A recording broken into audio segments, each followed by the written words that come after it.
passage de M. Massad Boulos en Afrique centrale, dans la région des Grands Lacs. On va décrypter son passage pour comprendre le fond de son message, le message qui justement lié à son passage en RDC, en Ouganda ainsi que au Rwanda.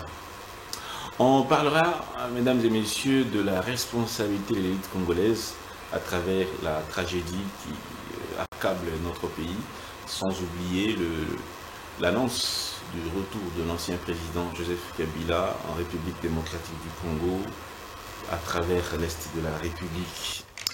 Mesdames et messieurs, comme vous le savez très bien, nous sommes en fin de semaine, le vendredi 11 avril 2025. Avant de pouvoir saluer mes invités et leur donner la parole, quelques questions d'actualité rapidement, et puis je vais leur les annoncer et puis on va dérouler. Monsieur Kamitatou a réagi à la sortie médiatique du président, l'ancien président Joseph Kabila. Il dit ceci: le retour à Goma de Joseph Kabila ouvre la voie à d'autres figures exilées. Ce dernier estime que la sécurité de Joseph Kabila est garantie à Goma. Loin du tumulte de Kinshasa, le choix de Joseph Kabila de s'établir dans la partie Est n'est pas qu'un simple symbole, mais un appel à repenser notre avenir. Joseph Kabila lui-même a donc annoncé, après 6 ans de silence absolu, une année d'exil et compte tenu de la dégradation de la situation sécuritaire à travers tout le pays, ainsi que la déliquescence et le pourrissement qui gangrènent tous les secteurs de la vie nationale qui échappent complètement au contrôle. J'ai pris la résolution de rentrer sans délai afin de contribuer à la recherche de la solution. Kabila rentre justement à travers,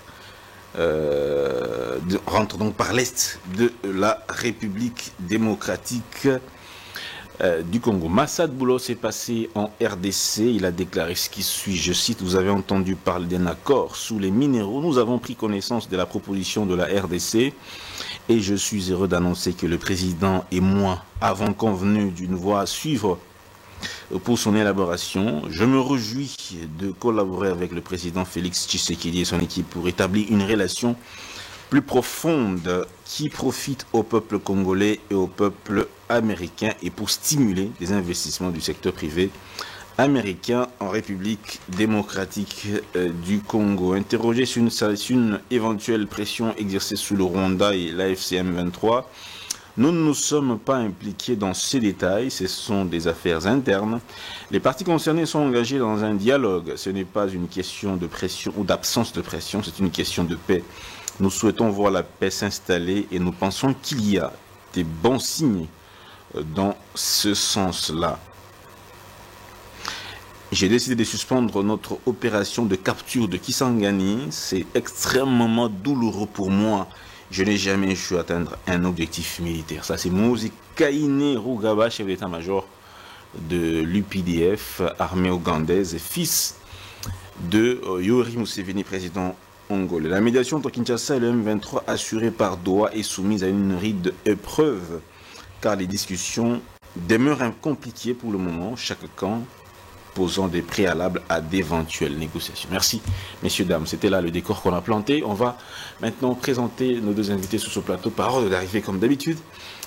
Monsieur Freddy Mulumba, toujours avec Moulé dans son Lacoste avec mention Holocauste au Congo, non à la balkanisation. Monsieur Freddy Mulumba, bonjour et merci beaucoup. Merci beaucoup de prendre part à ce numéro de Grande Tribune de la fin de semaine.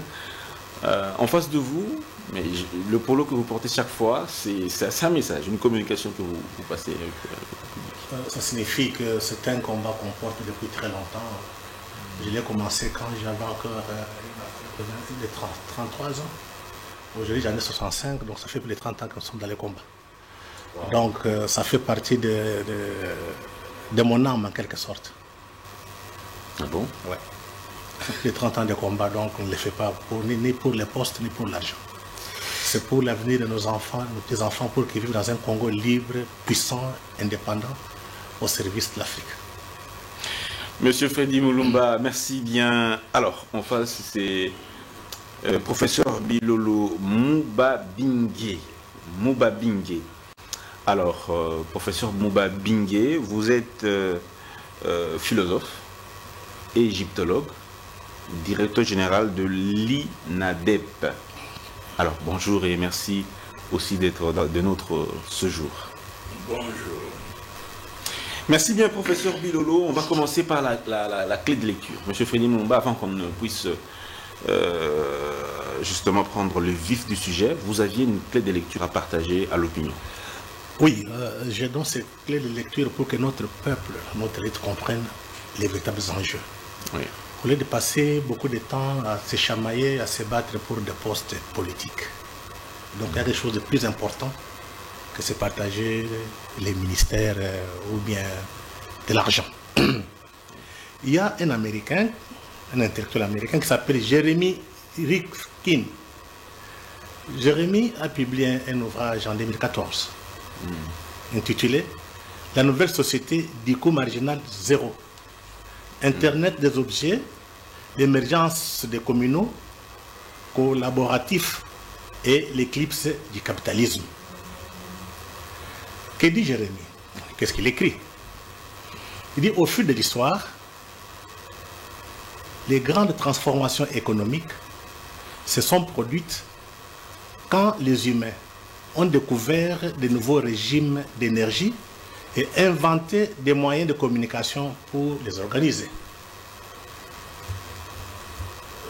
Dans ce qu'il a voulu donner comme message, il a essayé un peu de voir l'évolution technologique, l'évolution des grandes transformations économiques, je dirais en 3 périodes.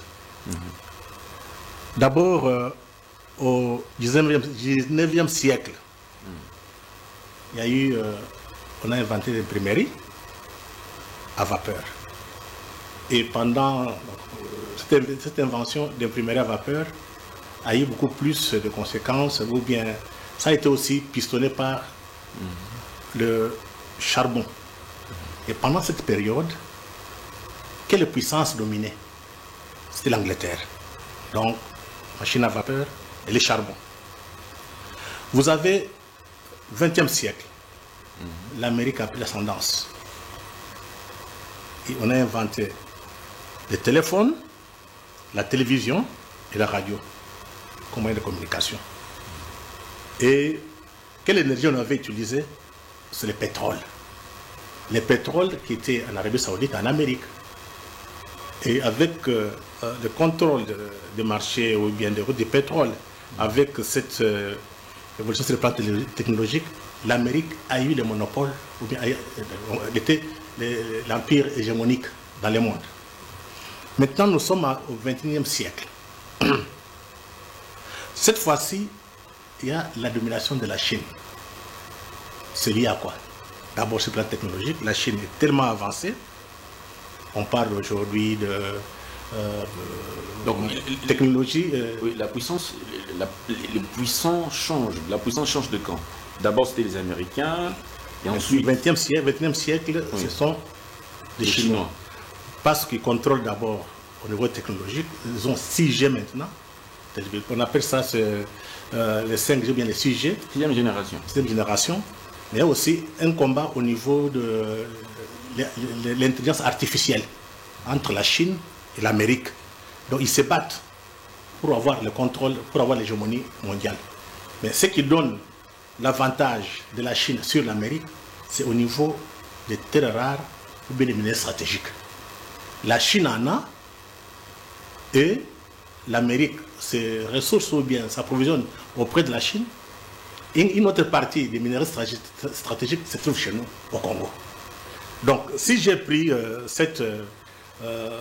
ce livre ou bien tout ce que l'autre a écrit, c'est pour que les gens comprennent que nous sommes entrés dans une autre nouvelle ère qui sera dominée par la science, nouvelle technologie, innovation. Mais qu'est-ce sera à la base comme carburant?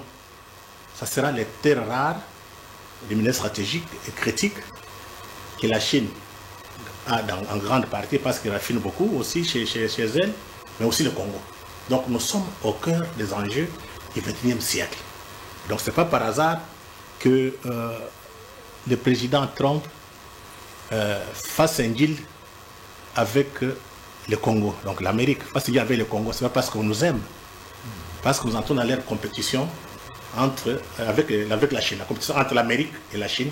Donc le Congo devient aussi un maillon pour les États américains, pour la sécurité nationale américaine. Donc il faut que les Congolais, les élites comprennent, au lieu de passer beaucoup de temps à se chamailler pour des postes. Mais si la Chine, celui qui récupère entre la Chine et la RDC, celui qui met la main sur la RDC sera beaucoup plus puissant que l'autre.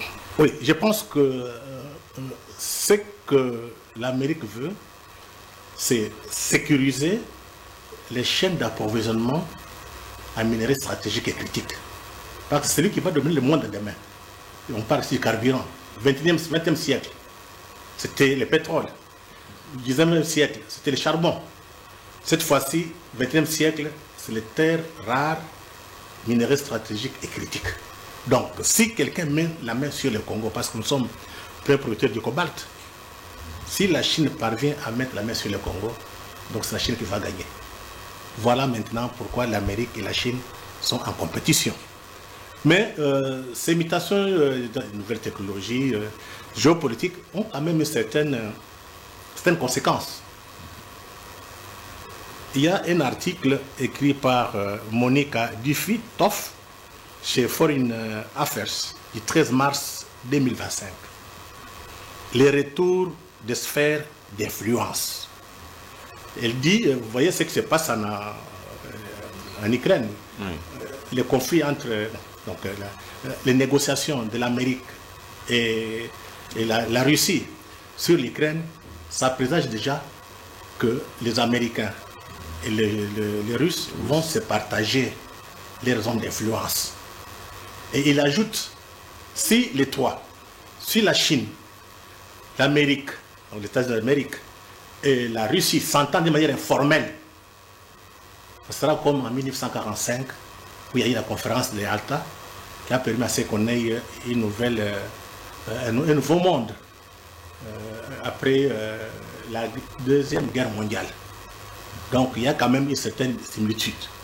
Mais ce qui est beaucoup plus important, c'est l'autre article qui vient de sortir, le 6 mars 2025, écrit par Michael Albertus. L'ère d'expansion territoriale approche. Et l'article explique quelles sont les causes qui feront ce que des grandes puissances qui vont s'affronter puissent changer les frontières. Mais c'est qui d'abord Michael Albertus? L'article porte sur... quel est le contenu de l'article? Ce que j'explique. Oui. Oui. Michael Albertus, il est professeur de sciences politiques à l'Université de Chicago. Donc l'article est publié le 4 mars 2025 chez Foreign Affairs. Il donne un peu 4 causes que j'ai retenues. Pourquoi il dit l'ère de l'expansion territoriale approche? Ça signifie que ceux qui sont puissants peuvent se partager le monde, peuvent confisquer d'autres terres des autres. Donc, vous avez par exemple, première cause, concurrence entre grandes puissances. Je viens de le dire. Deuxième cause, la pression démographique croissante. Troisième cause, changement technologique. Et quatrième cause, changement climatique. Donc quand vous prenez toutes ces causes, vous les mettez dans le cadre de notre crise, ce qui se passe, la guerre à l'Est, l'occupation, la guerre d'agression. Il faut qu'on soit très vigilant. Parce qu'à Kinshasa, les gens dorment, les gens ne veulent pas discuter alors que le monde est en train de changer. Beaucoup de gens se battent pour avoir des maisons et se partager les pouvoirs. Or, ce n'est pas ça l'essentiel. L'essentiel est où? Le monde est en train de changer. Nous entrons dans un monde multipolaire. Doublé la nouvelle guerre froide entre la Chine et l'Amérique. Donc il faut faire appel vite aux élites. Quand on dit élites, ceux qui ont de bonnes formations, des spécialistes en matière, pour que les débats deviennent d'abord publics, avant que les hommes politiques récupèrent ou bien ces ressources. Parce qu'on a l'impression que nos hommes politiques discutent, ils n'ont pas un soubassement philosophique, tout comme scientifiques. Les gens parlent comme ça en l'air. Alors que nous sommes dans des grandes imitations. Quand vous suivez les Américains, les Européens, les Chinois, quelques télévisions arabes, vous voyez que dans l'opinion publique, il y a un véritable débat par rapport aux mutations géopolitiques. Qui est distrait? Ce sont les gouvernants ou les gouvernés? C'est d'abord les intellectuels. À quoi sert? Parce qu'on va faire un débat. À quoi il sert dans les sociétés? L'homme politique est là pour prendre des décisions, gérer. L'intellectuel est là pour produire la pensée. Mais où est le défaut? L'intellectuel ou le gouvernant? Je dis que pour le moment, c'est intellectuel. Il n'y a pas de penseur qui s'impose. La pensée s'impose elle-même. Je te dis que, regarde, je viens de vous citer ici Foreign Affairs. C'est un professeur d'université. Après avoir travaillé, peut-être qu'il a écrit un livre. Il a écrit un article. Dites-moi combien d'intellectuels africains et congolais publient, même s'ils publient, qui les lisent. Voilà les drames de l'Afrique, les drames du Congo. On a toujours tendance à faire référence aux autres. Où sont les nôtres? Merci bien, M. Freddy Mulumba. Grille des lectures, le Congo est au cœur des enjeux. Le combat actuel, Chine, États-Unis, le Congo est au cœur de ce combat-là. C'est une affaire à retenir et il faut vraiment réfléchir sur cette révélation de M. Freddy Mulumba pour les générations futures, justement. Alors, je donne la parole à un philosophe, un égyptologue, professeur Bilolo. On est déjà dans le vif du sujet, hein. Je crois que la régie va nous faire partager déjà la thématique de l'émission sur le passage de M. Massad Boulos. Massad Boulos qui est M. Trump Afrique. Son passage, professeur Bilolo, est-il l'illustration de cette guerre entre guillemets entre Chine et Amérique? Son passage en RDC au Kenya et plutôt en Ouganda et en RDC est-il cette illustration de ce combat sourd entre les deux puissances? Enfin, je ne parlerai pas en termes de combat, mais de concurrence. Donc, les Américains veulent récupérer des richesses stratégiques de la République démocratique du Congo. Mais ce qu'ils font entre eux ne m'intéresse pas. Ce qui m'intéresse, quelle est la place du Congo dans ce jeu-là, dans cette concurrence? Ils veulent accéder à nos matières premières. Oui. Mais quelle est notre place? Quel est notre rôle? Qu'est-ce que nous pouvons faire pour pouvoir faire partie des gagnants dans cette compétition? Nous ne sommes pas là pour donner nos matières premières aux autres, que ce soit aux Chinois ou aux Américains. Ça, ce n'est pas notre problème, ce n'est pas notre rôle comme citoyens congolais. Notre rôle est de protéger ces richesses et de vendre ce qu'on peut vendre en tenant compte de l'avenir, en tenant compte des générations futures. Et comment est-ce que nous pouvons nous-mêmes, comme vous le dites, nous-mêmes nous prendre en charge pour que nous ne soyons pas simplement un vache à lait pour les autres États? Comment est-ce qu'on peut s'y prendre? Oui, nous devons commencer par les débats publics, comme Freddy venait de les dire.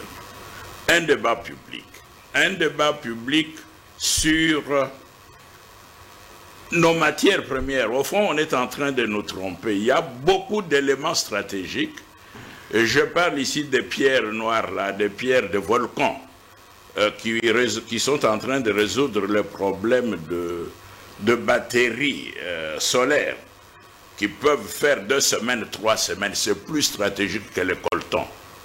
L'eau est plus stratégique que le coltan. Il y a beaucoup de choses. Donc, les Congolais doivent se réveiller, les parlements congolais doivent se réveiller et les intellectuels doivent se réveiller, discuter et poser le principe de la rationalisation de l'exploitation.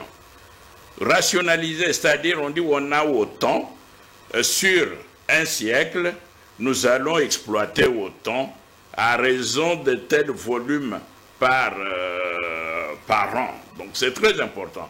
Aussi longtemps que ces études et ces débats-là n'ont pas encore eu lieu, si nous signons des contrats, nous allons perdre. Mais aujourd'hui, le gouvernement congolais est en train de se préparer pour signer un contrat ou une convention entre les États-Unis et justement la RDC, sans ce débat, parce que vous dites qu'il faut qu'il y ait d'abord un débat qui va éclairer les gouvernants pour pouvoir prendre des décisions. M. Fodi Moumba aussi l'a dit. Aujourd'hui, s'il y a une décision qui est prise par les autorités de signer ces contrats-là, sans qu'il y ait cet éclairage de l'élite congolaise, quelle peut être la conséquence? La conséquence sera néfaste.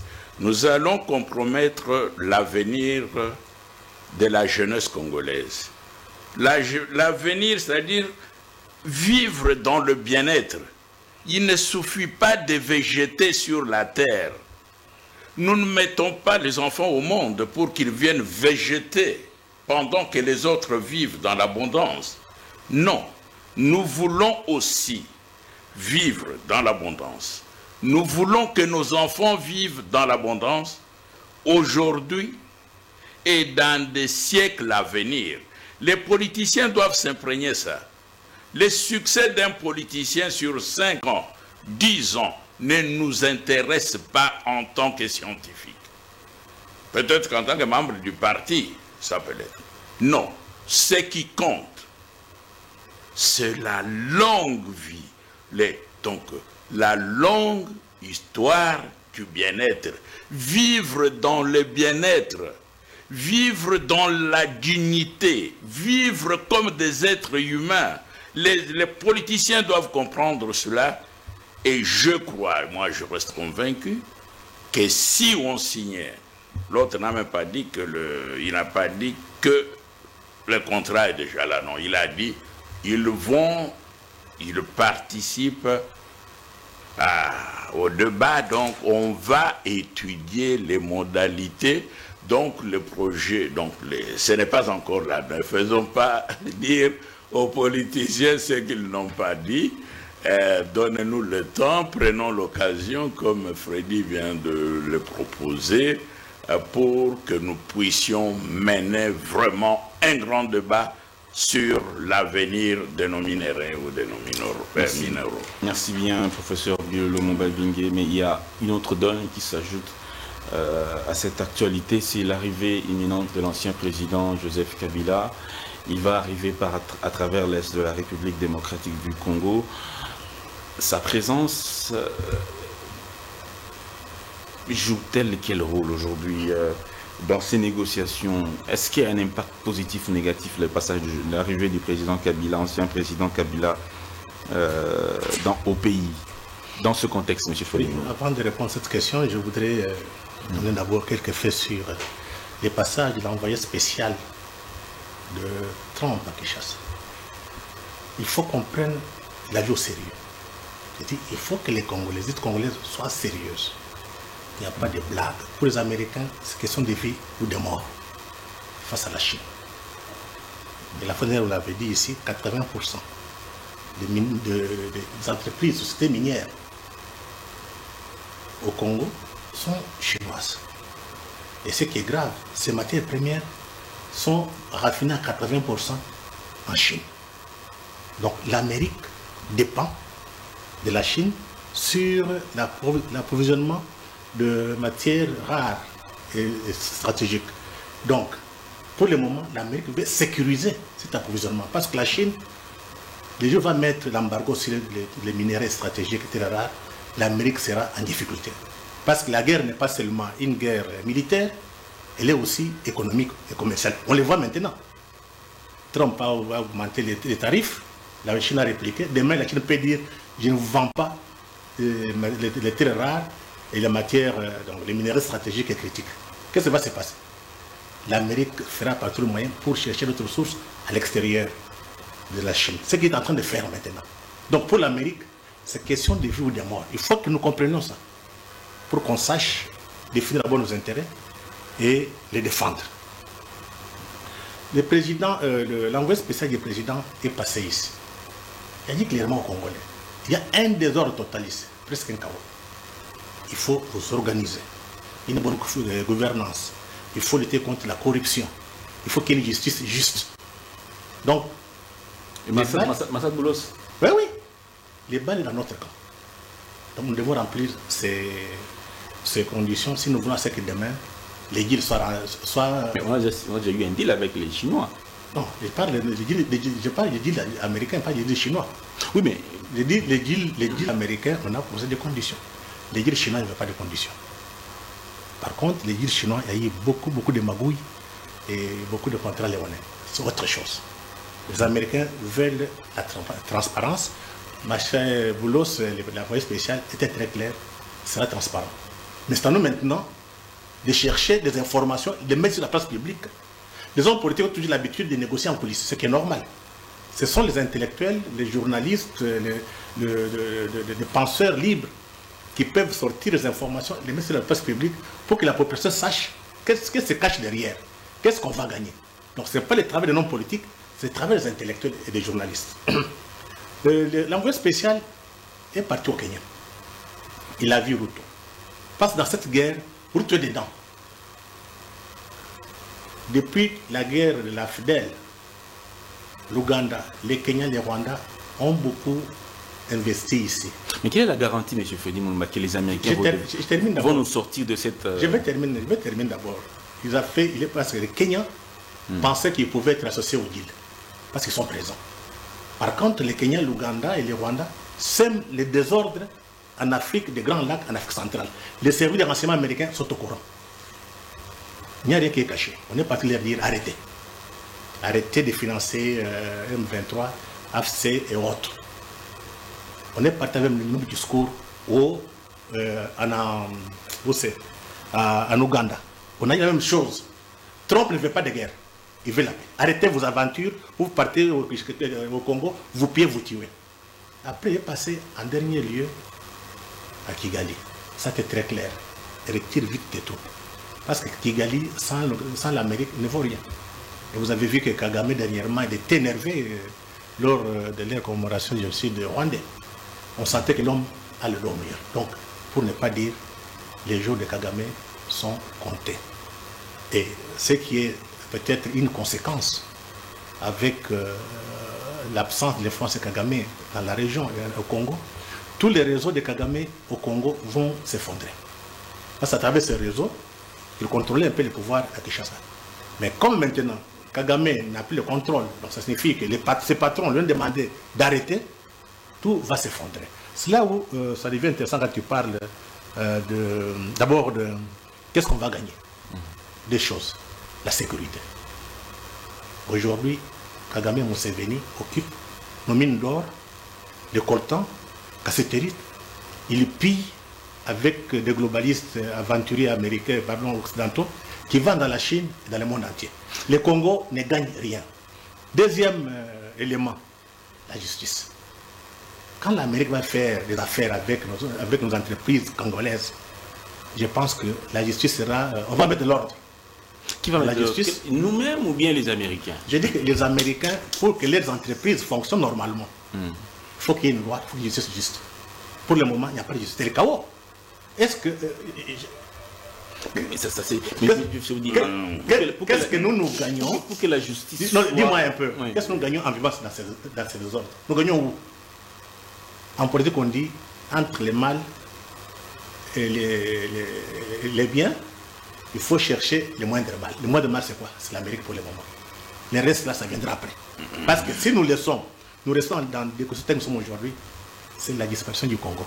Entre disparaître et survivre, on va chercher quoi? Survivre. Alors, professeur Moubabinde, l'Amérique vient nous sauver? L'Amérique vient... Je ne crois pas que l'Amérique soit le moindre mal. Vous savez, les anglo-saxons donnent des armes à l'Ouganda pour faire la guerre au Congo.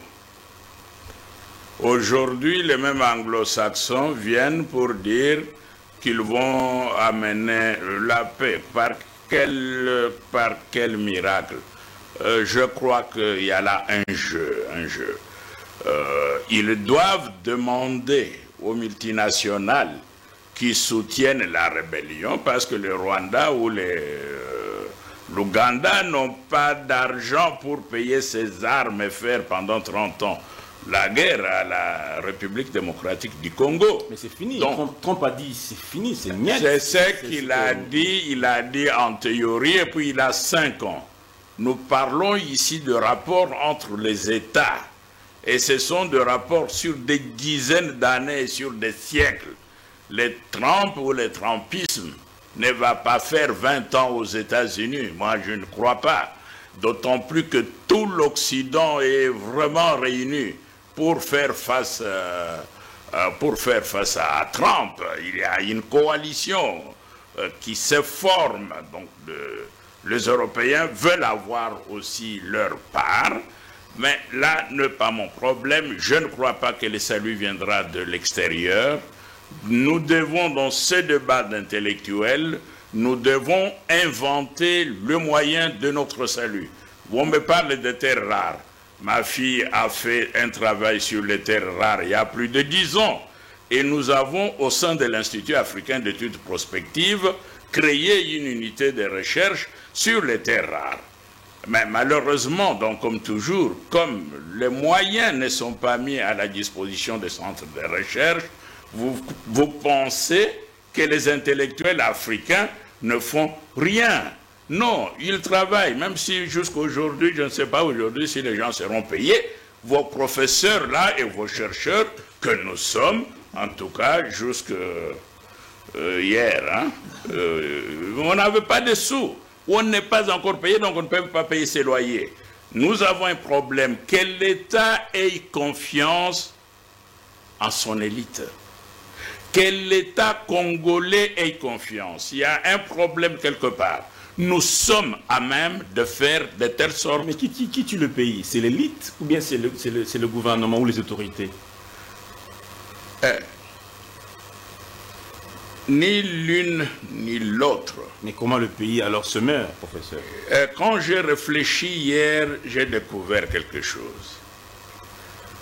Je ne peux pas reprocher le Parlement congolais parce que quand nous déposons des budgets, des projets de budget, le Parlement l'adopte et le vote.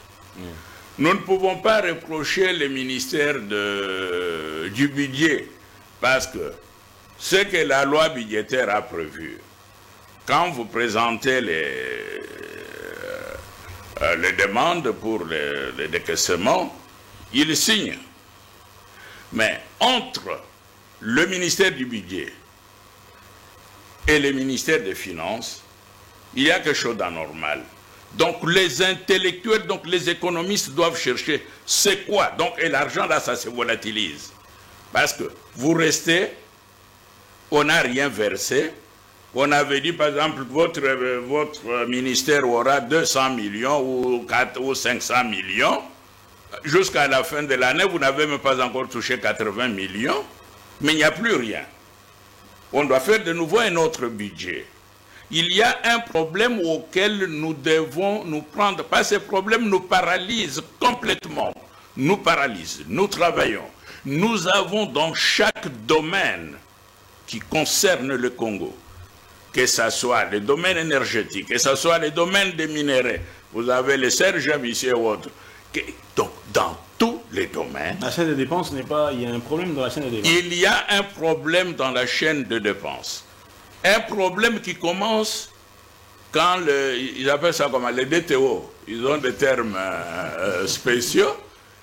Dès que le ministère du budget a signé, a confirmé qu'il y a les moyens, on vous envoie au ministère des Finances et puis le tout s'arrête. Pour l'une ou l'autre raison, le trimestre passé ici, c'est comme parce qu'on a annoncé le nouveau gouvernement. Donc ça signifie que vous pouvez déjà l'oublier. Vous commencez un autre. On passe comme ça d'un semestre à l'autre. Je l'ai dit ici en tant que témoin. Depuis 5 ans, rien ne marche dans les institutions. Depuis 5 ans? Depuis 5 ans, rien ne marche. Non, mais... Je ne sais pas si le président fait le mieux possible. Donc, avant 5 ans, tout marchait bien. Non, je ne dis pas que tout marche bien, mais au moins, on décaissait. on pouvait décaisser pour l'un ou Depuis que le l'autre. chef de l'État est là, les choses se sont empirées. Depuis, pas le chef de l'État, le chef de l'État a augmenté les budgets. C'est plus ou moins 5 ans qu'il est là. Oui, c'est-à-dire, c'est pourquoi je disais l'autre fois, peut-être qu'il faut descendre au niveau du contrôle. Que le Parlement change de méthode. D'accord.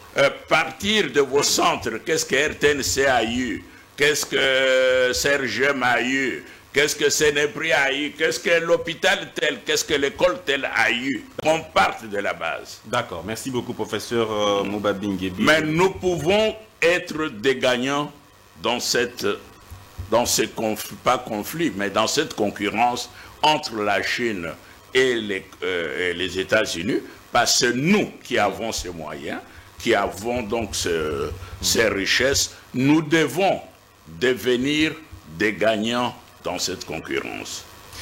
Alors, M. Fodi Moulumba, l'ancien président Joseph Kabila, j'ai posé cette question. Ouais.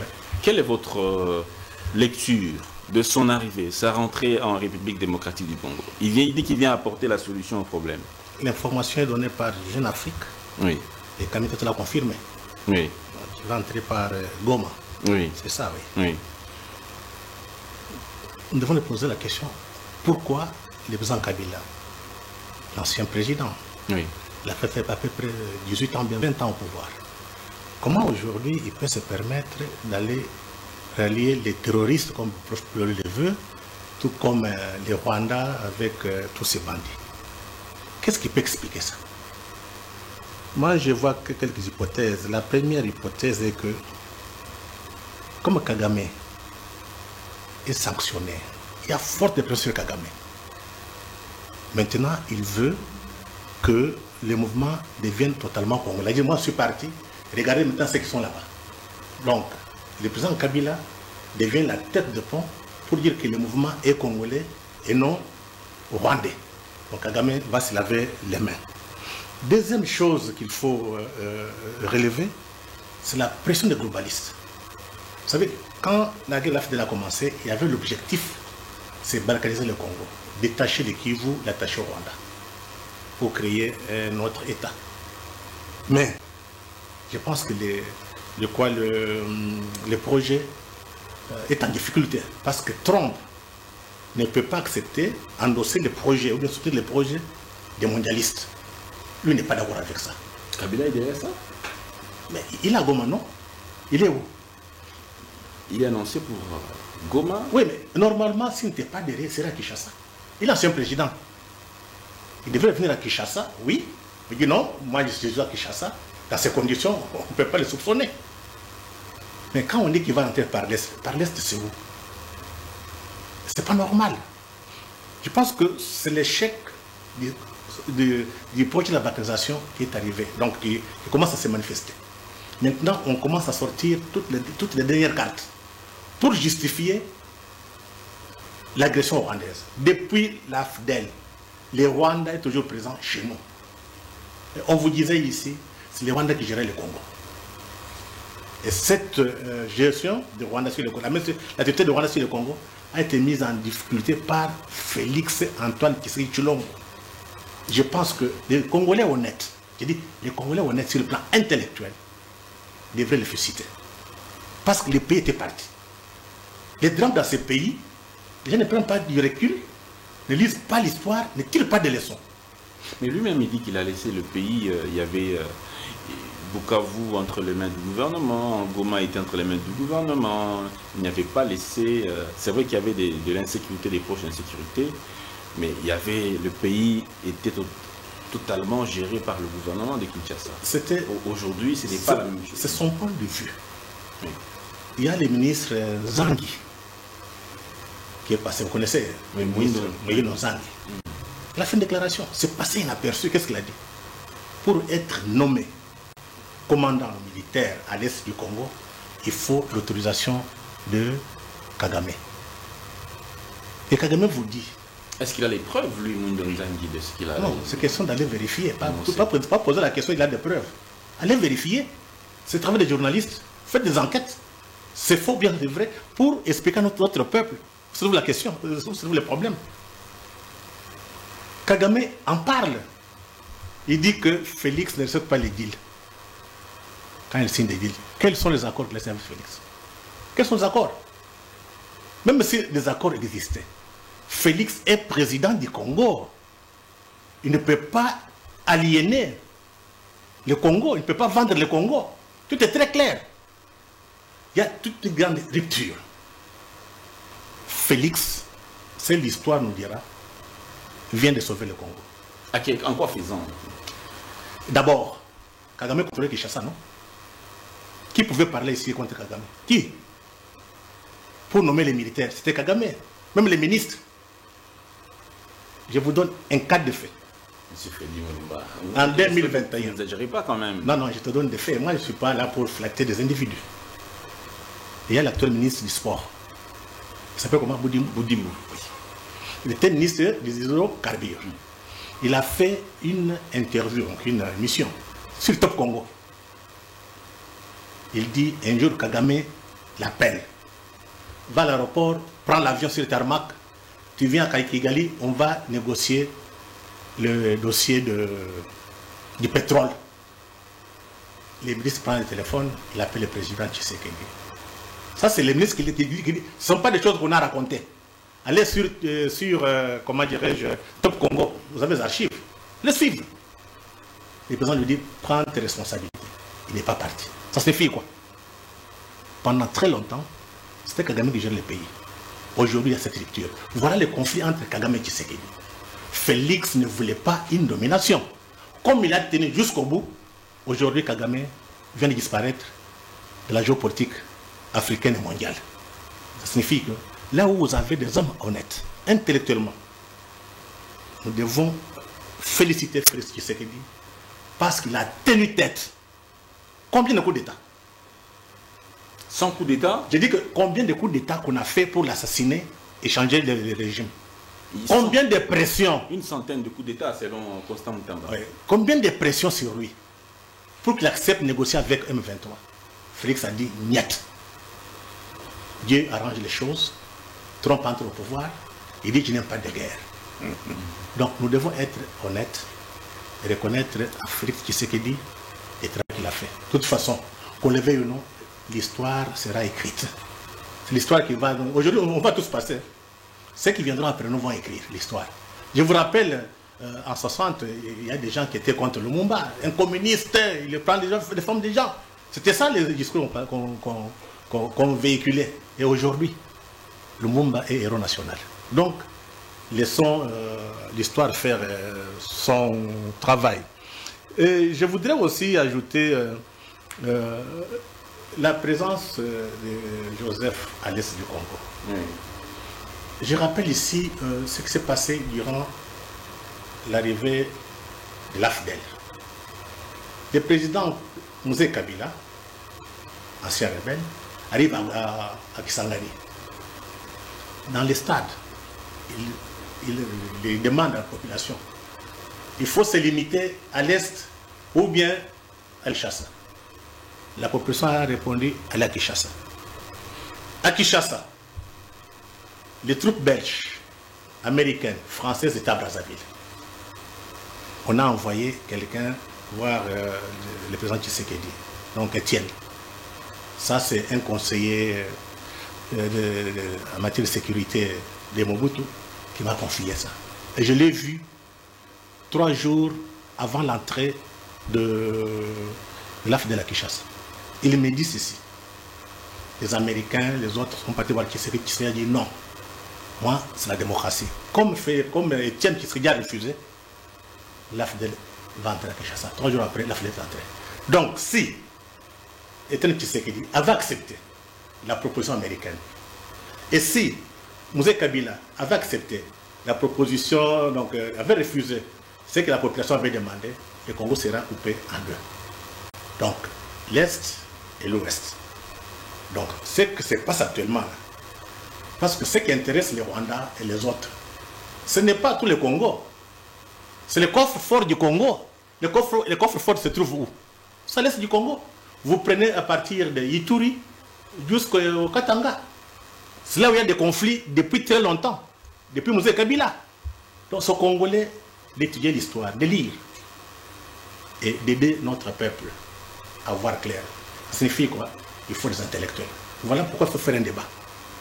Est-ce que réellement les intellectuels congolais sont-ils les responsables de ce qui nous arrive? Est-ce que réellement il y a des intellectuels au Congo? Voilà un véritable débat. Donc actuellement, ce sont des peuples qui ont des élites lucides, courageuses, avoir des élites qui ont des ambitions de grandeur et de puissance, des ambitions la volonté de puissance, des ambitions de grandeur qui vont tenir dans ce monde un peu en pleine imitation. Malheureusement, chez nous, on se rend compte que nous avons les élites de mangeurs de foufou. Ce qui est dramatique, tout se résume au ventre. Voilà pourquoi il faut que, au moins dans tous les médias, dans les universités, qu'il y ait un débat. Quelles sont les responsabilités des intellectuels congolais dans la crise que nous traversons? Et qu'est-ce qu'ils peuvent proposer comme... Et dans le retour de Kabila, où est notre responsabilité? Merci beaucoup. Monsieur Freddy Mulumba. Non, notre responsabilité, c'est qu'il faut relire l'histoire et expliquer à notre population pourquoi Kabila est arrivé là-bas. C'est ça notre responsabilité. Le retour de l'ancien président à partir de l'Est, Kamita Toudi Goma. Professeur, comment vous analysez ce retour? C'est la provocation. De qui? De M. Kanambe. S'il voulait revenir, il y avait Kinshasa ici et d'autres villes du Congo, mais il ne peut pas aller s'allier avec des terroristes. Et là, il donne la preuve de ce que les gens croyaient que le président Tshisekedi aurait seulement cité à Munich, Kabila par hasard. Kabila vient maintenant de donner une preuve contraignante du fait qu'il est allié aux terroristes. Et cela confirme également le doute de Congolais sur sa congolité. Comment ça? Les Congolais ne sont pas, beaucoup de Congolais disent que Kabila c'était un Rwandais qui était à la tête du Congo. C'était un cabaret B2 et qu'il ne faisait que la volonté de Kagame, comme Freddy venait de le dire. Est-ce que vous avez preuve de ça? Et vous savez, oui, je vous rappelle l'anecdote de la guerre entre Kamere et Kabila. Pourquoi ce Kamere était sorti? Il a dit qu'il se serait convenu avec les soldats rwandais pour entrer au Congo et venir chasser les Hutus, comme il le disait à l'époque. Et là, Kamere était fâché. Il n'avait même pas consulté le Parlement. C'était une décision comme ça qui était tombée. C'est comme ça que cette tension-là, l'alliance, le groupe-là, l'union donc de Kamere, c'est comme ça que ça avait commencé à l'époque. Je n'ai pas oublié parce que j'avais un peu changé quand j'avais lu ça. Donc, il y avait un problème. Kabila a tué les Congolais, vous n'avez aucune idée. Donc il ne faut pas avoir la mémoire courte. On travaille avec la mémoire courte. Nous ne pouvons pas oublier les Kamwena Sapo. C'est Kabila? C'est Kabila. Nous ne pouvons pas oublier les gens qui ont été tués dans le Bas-Congo. Il avait envoyé ces soldats qui ont égorgé les gens, tué les gens. Je vois encore dans ma mémoire des vidéos. Vous êtes sûr? Oui, des balles qui traversaient à travers les enfants. Au lieu de tuer les mamans, on tuait la maman et les choses. Les Chébé, on a eu beaucoup de sang. Je ne venais pas dans ces pays. Ça fait pratiquement, donc j'ai 45 ans à l'extérieur. Mais ce sont les 6 dernières années ici, quand Félix est venu, que les gens ont commencé à me voir à la télévision. Je venais, je faisais 3 jours ou 4 ou 8 semaines le temps de régler des problèmes avec le ministère, je rentrais. C'était du terrorisme, non, on ne l'oublie pas, nous étions traumatisés. Nous avons passé notre vie à l'extérieur à cause de ces gens. Non, c'est on a, et à l'Est, on tue. À l'Est, on ne blague pas avec ce n'est pas pour donner des bonbons aux gens. On tue. Les familles congolaises sont endeuillées. Et quelqu'un veut venir nous dire qu'il va apporter la paix. Non, ça pour moi, c'est de la haute trahison. Et comment on réglait son cas alors? Moi, je dirais confisquer pratiquement la totalité de tous ces biens qui sont ici pour acheter les vivres pour les gens qui sont à l'Est. Et moi, je dirais aussi tout faire pour qu'ils soient mis en prison. Tout faire. Mais il faut aussi attendre, on va voir ce qu'il va faire à l'Est là. Donc là, c'est tout simplement une fenêtre. J'aurais dit que pour les juristes que j'ouvre, que dans les cas où ils se convertissaient là-bas, on peut penser autrement. Mais pour le moment, mettre ses pieds là-bas, c'est de la haute trahison. Alors, il y a un historien qui a écrit, pas un historien, mais un chercheur qui a écrit sous son compte que Étienne Tshisekedi s'était rendu en 2002 à Kisangani, zone occupée par le RCD. Il avait créé une plateforme politique avec le RCD et d'autres partis politiques. Lui était même le coordonnateur de cette plateforme. Beaucoup comparent le départ de Étienne Tshisekedi à Kisangani pour être avec le RCD. Et puis le passage de Joseph Kabila à Goma comme étant du pareil au même, la même chose. Est-ce que vous êtes d'accord avec ça? Non. Kabila était au pouvoir ici. Vous dites que c'est un ancien, moi je ne déduis pas, parce que je n'avais jamais appelé président de la République. J'ai appelé Mobutu Sese Seko président de la République, j'ai appelé Mzee Kabila président de la République, Fachi est président de la République. Kabila, c'était l'usurpation. Quand on écrit l'histoire, on saute. Si moi j'écrivais l'histoire, je sauterais. Pourquoi? On appelle cela les périodes obscures, intermédiaires. On n'appelle pas ça, je n'appellerais même pas ça gouvernement. Ah bon? Oui, donc c'est pour cela que je suis peut-être même beaucoup... Mais il a dit qu'il a réunifié le pays, il a trouvé le pays morcelé en 5. Quand ça? Lui arrive, il s'en gagne entre les mains de RCD, le Équateur entre les mains du MLC, oui. Le RCD Goma, le RCD KML occupé des pans entiers du tout pays. Ça, c'était leur parti, oui, issu de AFDL. Lui dit qu'il arrive, il réunifie le pays, il laisse une constitution, il laisse une institution. Non. Est-ce que c'est... Non.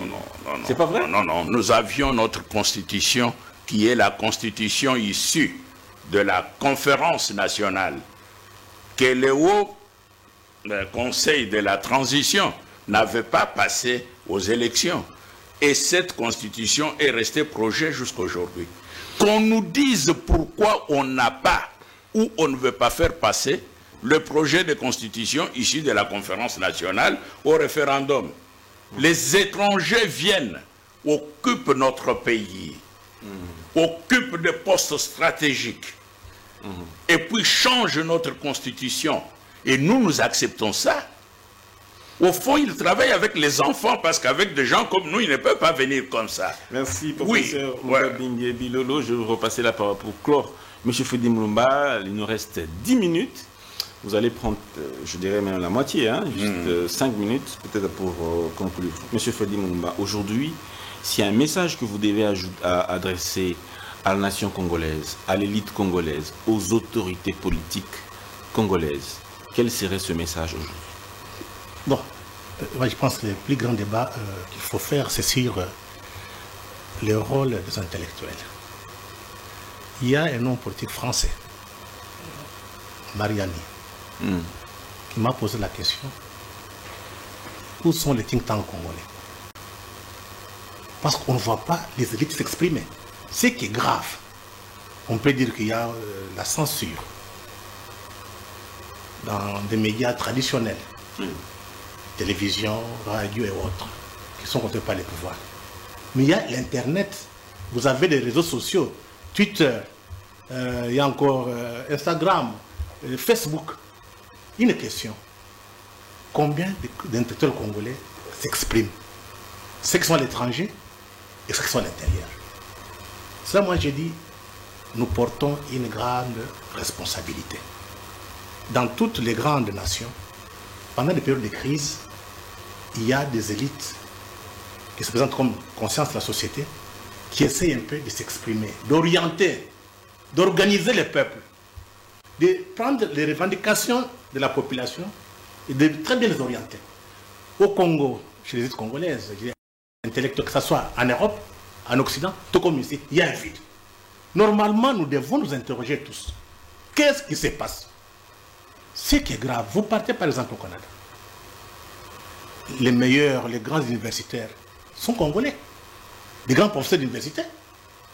Comment est-ce qu'un grand pays qui a produit de telles élites, sur place, il y a un vide? Il y a un chaos même. Il y a un chaos. Et quand vous regardez le Congo, là, si vous êtes sur les victoires, tu vois les désordres qui sont sur les chaos là, c'est ça le Congo. On est incapable de s'organiser. Il est incapable. Mais chacun est prêt à vous dire qu'il a 5 diplômes, il a fait Harvard. Mais sur le terrain, quel désordre! Comment est-ce que les élites normales peuvent s'accommoder au désordre? Ça, moi, ça me dépasse. C'est pour laquelle il faut qu'on fasse un débat. Ça, ce n'est pas un débat de politique. Ce n'est pas un débat qui doit être imposé par... C'est un débat des intellectuels. Beaucoup ont écrit. Je prends d'abord, il faut que je cite certains. Il y a le professeur Émile Mbongeli, il y a Kelilo, il y a Atto.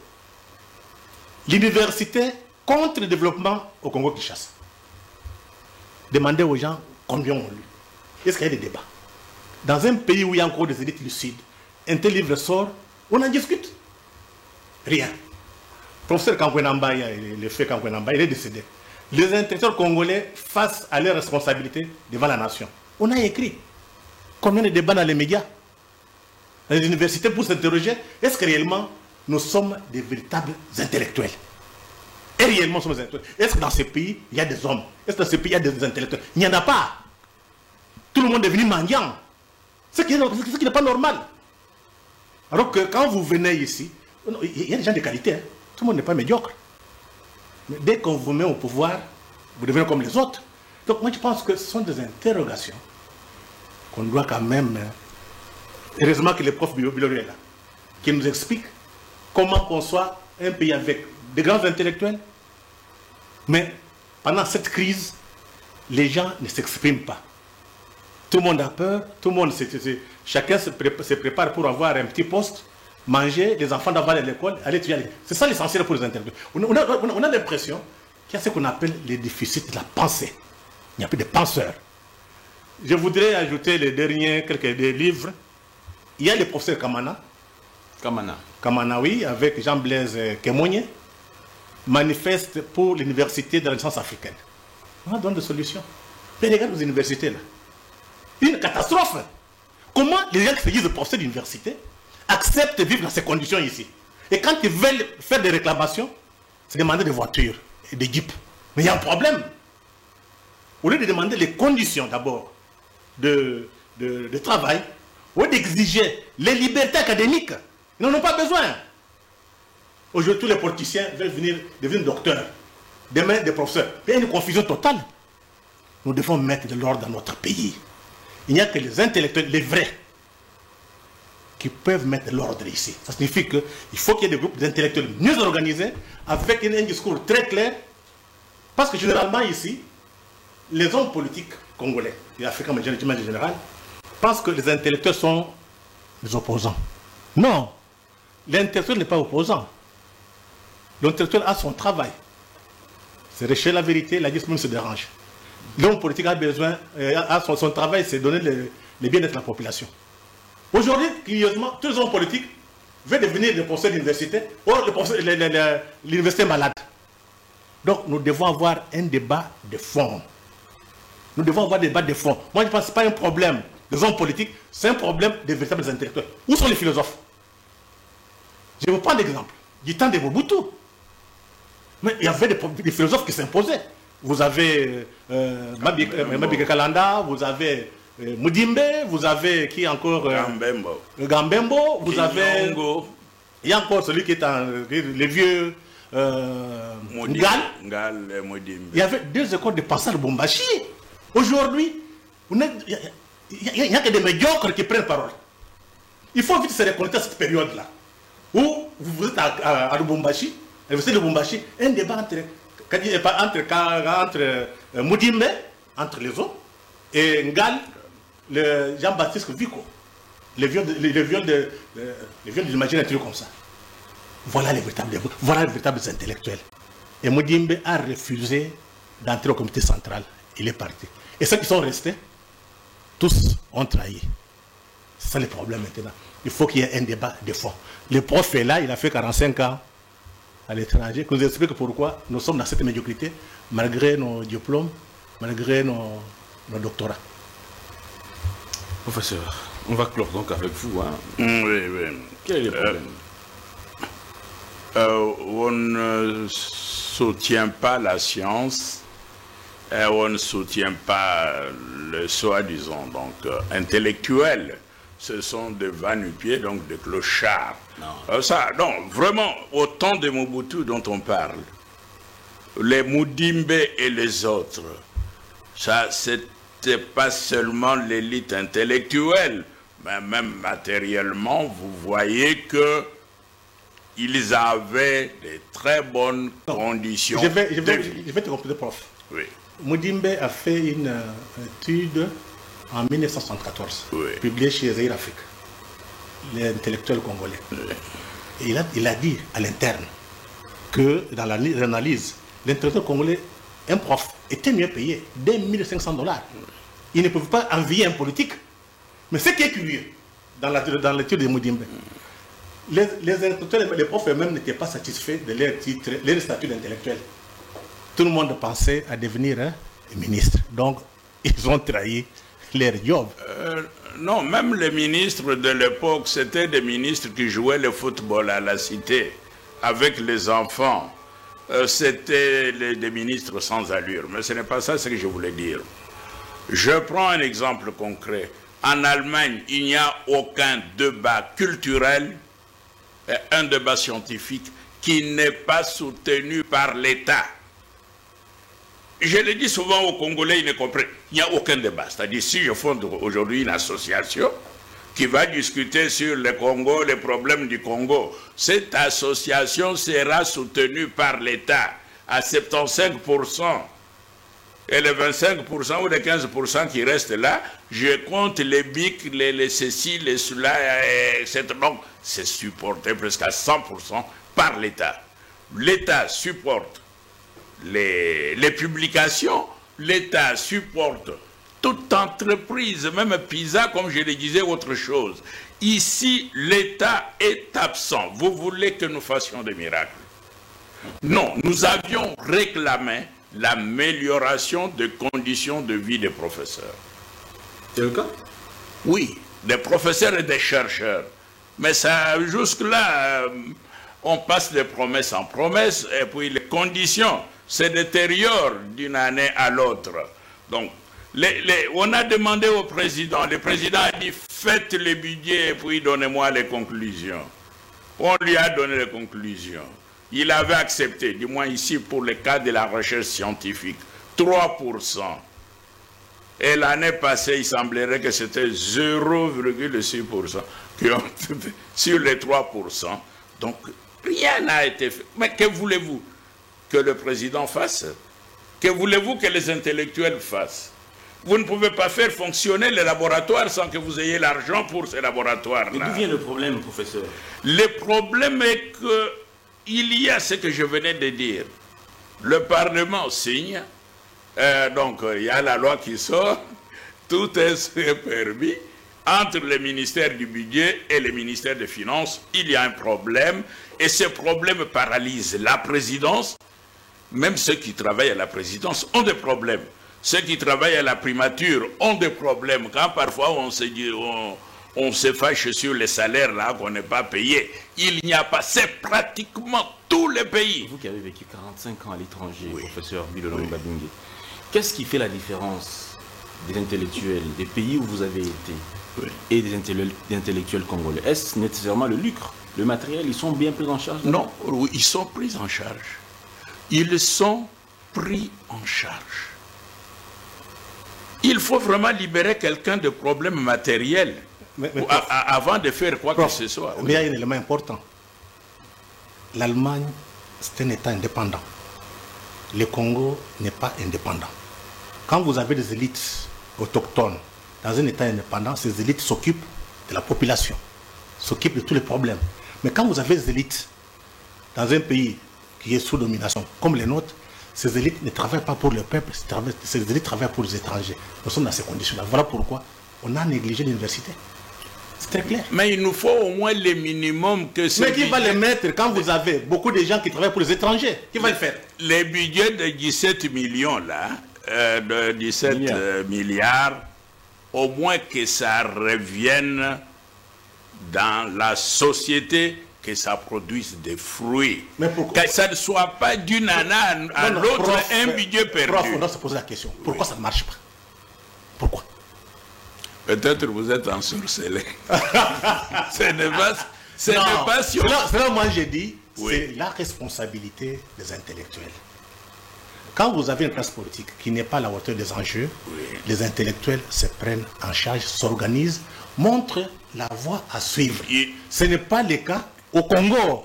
Ils se prennent en charge avec les camarades que vous venez de citer. Nous avions fondé l'Académie de la pensée africaine. Nous avons soutenu à titre de bénévolat seul. Donc, les élites, nous faisons notre travail. Mais il faut que l'État demande. L'État ne nous demande rien. Professeur, merci beaucoup. Mais on ne nous demande rien. Il y a aussi un problème, M. Freddy, c'est que quelque part, toute l'élite aujourd'hui, tous les professeurs, tous les penseurs aujourd'hui sont en politique. Non, pas tous. Comment? La plupart? Non. Il y en a qui sont dans le laboratoire. Il y en a qui sont dans le cours.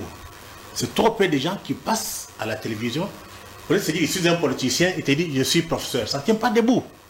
Voilà un débat qu'on devrait faire. Est-ce qu'on peut être intellectuel en traitant politicien bien politique? Il y a une part de choses. Il faudrait qu'on parvienne à différencier l'homme politique de l'homme de science. Et des deux, il faudrait que ces deux courants, ces deux statuts, ces deux personnes, homme politique et homme de sciences, collaborent. Ça a une certaine complémentarité. Mais le drame chez nous, les politiciens pensent que les intellectuels sont des opposants. Et les opposants, pardon, les intellectuels aussi, ils pensent que pour être bien reconnus dans la société, pour bien vivre, avoir des voitures, surtout quand vous partez à la cité, toi tu es intellectuel, pieds nus, on voit un député illettré avec une voiture, il dit mais tu ne vois rien. Donc l'intellectuel est tenté à devenir comme politicien, avoir aussi bien matériel pour survivre. Voilà les drames qu'on voit. Faisons la synthèse parce que nous sommes maintenant devant les problèmes du gouvernement de l'Union nationale. Il faudrait avoir maintenant un gouvernement de techniciens avec une mission. Pas nommer pour nommer les gens. Vous prenez ceci pour faire ceci, faire cela. Il faut dicter. C'est-à-dire, pas dicter dans le sens général de ce qu'on définit là, quand l'ordonnance sort, qui définit les missions des ministères. Non, ce n'est pas de cela qu'il s'agit. Les problèmes concrets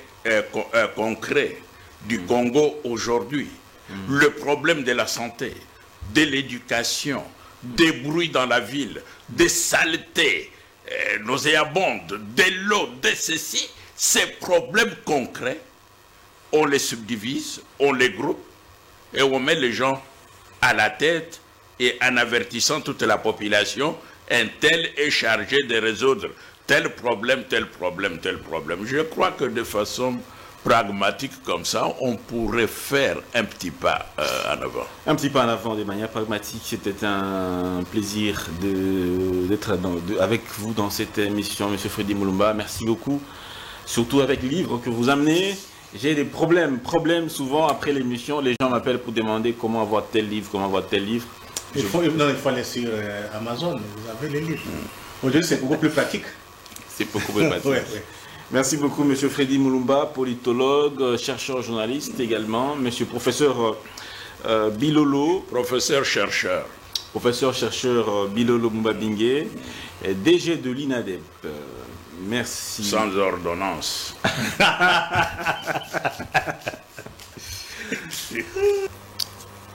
Mesdames et messieurs, ça n'est fini pour ce jour. À toutes et à tous, merci de nous avoir suivis sur Congo Buzz Télévision. Excellent programme chez vous. Au revoir.